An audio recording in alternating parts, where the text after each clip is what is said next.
to the Ninth Circuit Court of Appeals, appealing that federal judge's ruling that stayed the president's executive order banning travel to the United States from 7 Muslim-majority nations.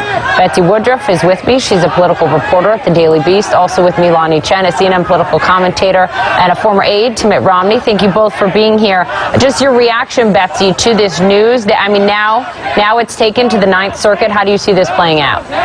Remains to be seen. Of course, I think what's really important to remember with all this is that the last 24 hours have been uniquely chaotic for folks still trying to travel to the United States. And what the Ninth Circuit Court of Appeals decides to do with this will have a very real impact on people who may be in the air on their way here. I spoke this morning with Hassan Ahmed, who's an immigration attorney. He works in Northern Virginia, and he's been advising his clients as of this morning to get on planes as quickly as possible if they're from one of the 7 countries that had travel banned to the United States. So there are folks from these countries who are on their way here, who are hoping to get a last shot at being reunited with their families. And as this legal battle plays out, there's sort of a parallel high level of tension as these folks are hoping to get here before any judge ruling could reverse the reversal of the president's executive order. And Lonnie, let me read you something that the president tweeted tonight.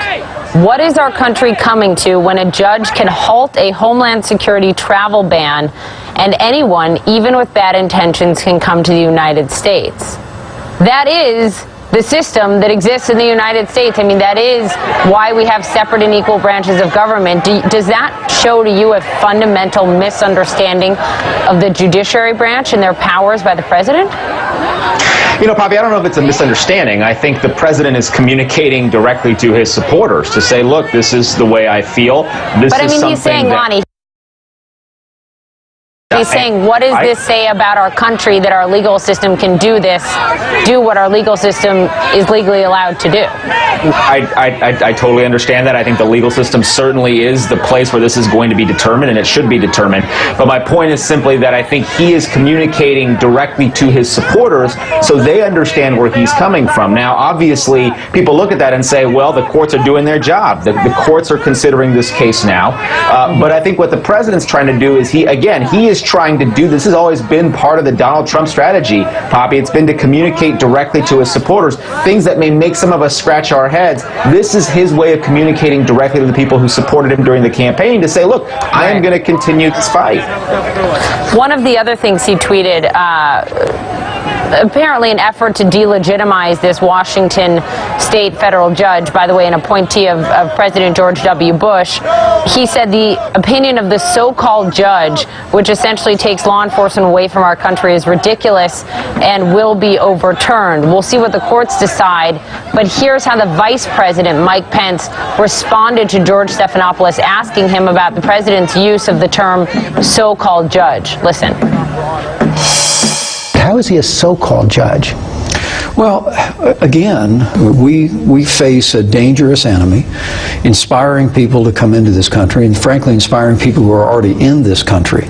And the president is determined to use the authority that he has under the Constitution and under the law. But we'll work through the courts to challenge But doesn't this judge have the authority to do what he did as well? He certainly does, and that's why the administration is complying with that order as we speak. And we'll go through the process in the courts to get a stay of that order so that, again, we can implement this action that is entirely focused on the safety and security of the American people. Look, we've got to do things differently.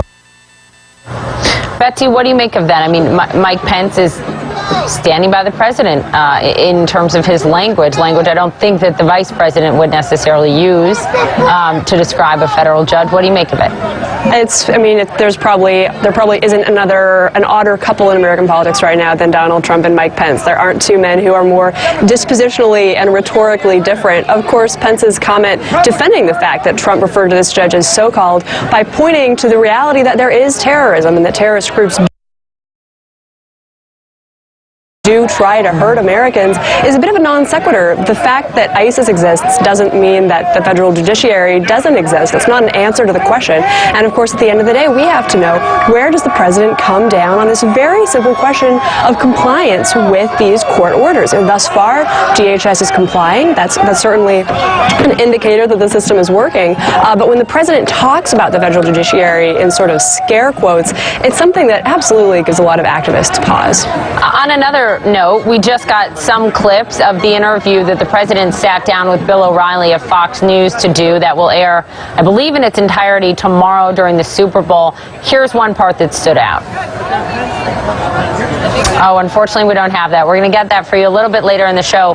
But Lonnie, one of your points on back to this breaking news is the fact that you said, all right, the travel ban, the temporary travel ban put forth by the White House needed to be rolled out differently. You believe the intent was, you know, obviously almost half of America agrees with it, but you say it was a botched rollout that has ultimately cost them. Explain.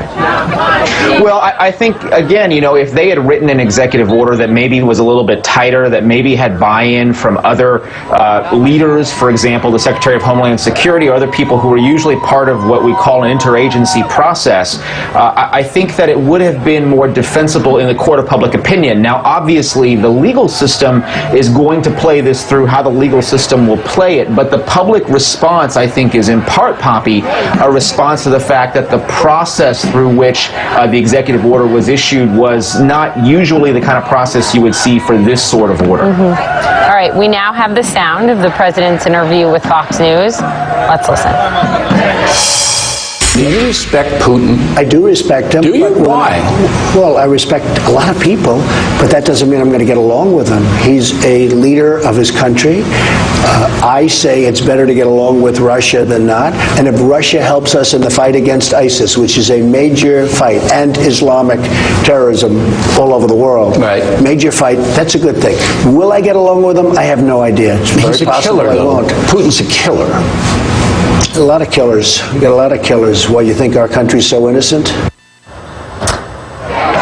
Betsy, how do you read that? I mean, do you read that as him putting the United States and Putin's Russia on equal footing? Without a doubt. I think that's the only reasonable understanding of the last couple of seconds of that clip. And that's something that's going to be deeply disturbing to many folks, but particularly to hawkish Republicans in Congress who've spent years and years and political capital arguing that Vladimir Putin is a uniquely troubling, uniquely dangerous member of the international community. Folks like Marco Rubio and John McCain have worked overtime to characterize Putin as a thug, as somebody who the United States should not be treating as admirable or as someone who even is on the same level with us remotely on the human rights question. The fact that Trump suggested that the United States foreign policy, that the human rights situation in the U.S. is comparable or similar to that in Russia is something that's going to generate a massive amount of criticism for him over the coming days and weeks. Betsy Woodruff, Lonnie Chen, thank you both as we continue to watch these live pictures of these protests. We're going to take a quick break, and when we come back, we head to the heart of the part of America that got this president elected. We're going to take you to Beattyville, Kentucky, where more than 80% of the folks there voted for President Trump. Can this president win the war on poverty that was launched more than 50 years ago, not far from here? Do you think most